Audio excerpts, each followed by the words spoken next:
Halo semuanya, perkenalkan nama saya Aulia Sabrina Priyantika, NIM 212300132. Di sini saya akan menjelaskan tujuan utama keamanan sistem. Sebelumnya, apa sih itu keamanan sistem? Keamanan sistem adalah serangkaian tindakan yang dilakukan untuk melindungi sistem komputer dan data di dalamnya dari ancaman, risiko, atau serangan yang dapat menyebabkan kerusakan, pencurian, atau penyebaran informasi rahasia. Lalu, apa saja tujuan utama keamanan sistem? 1.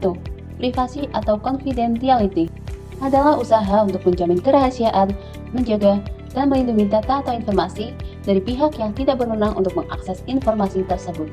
Contoh data privasi yaitu NIK, nomor BPJS, alamat rumah, email, nomor telepon, dan lain-lain.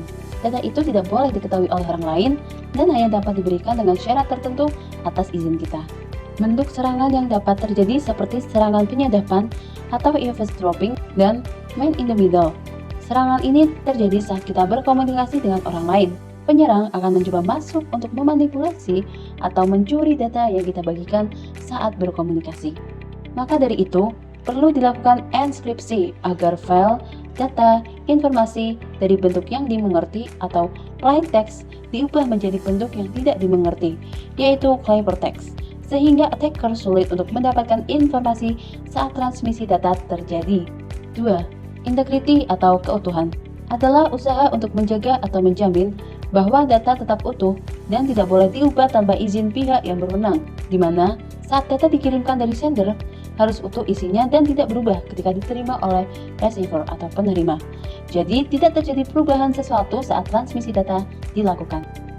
Bentuk serangan yang dapat terjadi seperti serangan man in the middle, sama seperti sebelumnya. Ini terjadi saat kita sedang berkomunikasi dengan seseorang. Seseorang akan mengubah data yang dikirimkan kita sebelum sampai ke penerima, yaitu mengubahnya dengan mengintercept. Jadi, penerima akan mengira bahwa data tersebut adalah data yang kita kirimkan.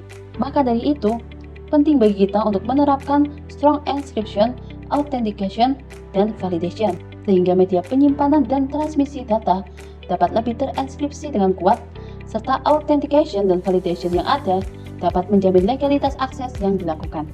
3.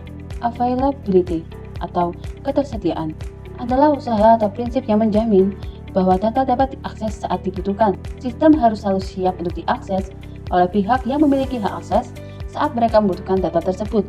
Jadi, sistem harus selalu ada tanpa batasan waktu. Bentuk serangan yang dapat terjadi seperti distributed denial of service. Serangan ini dapat menyebabkan server down karena permintaan user yang di luar perkiraan sistem. Misalnya, saat terjadi flash sale, jumlah user yang mengakses bisa saja di luar perkiraan sistem, dan terjadilah server down karena permintaan user yang banyak itu.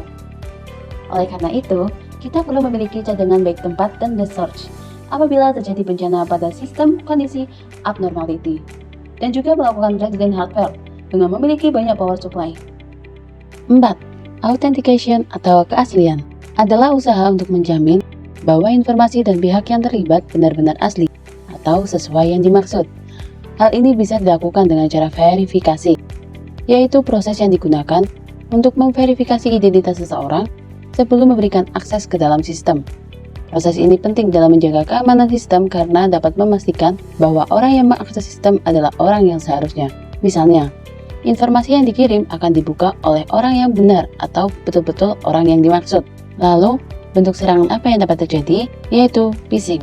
Penyerang akan menyamar sebagai entitas terpercaya melalui email, situs web palsu, atau pesan teks dengan tujuan untuk mendapatkan informasi rahasia seperti kata sandi atau informasi keuangan. Dari serangan yang terjadi, kita perlu untuk memastikan keandalan informasi yang diterima. Perlu diterapkan protokol autentikasi yang kuat. Ini termasuk memverifikasi sumber informasi dengan sertifikat digital atau tanda tangan digital yang sah, yang berfungsi sebagai bentuk autentikasi yang dapat diandalkan untuk menjamin integritas dan keaslian data. 5. Non-repudiation adalah usaha untuk mencegah user menyangkal tindakan atau transaksi yang telah dilakukannya. Jadi, tindakan yang dilakukan oleh orang tersebut akan terekam dalam histori atau catatan. Dengan kata lain, pihak yang terlibat tidak dapat berbohong atau menyangkal keterlibatannya atau perbuatannya. Nah, itu dia tujuan utama keamanan sistem. Sekiranya itu saja yang dapat saya sampaikan, kurang lebihnya mohon maaf. Sampai jumpa.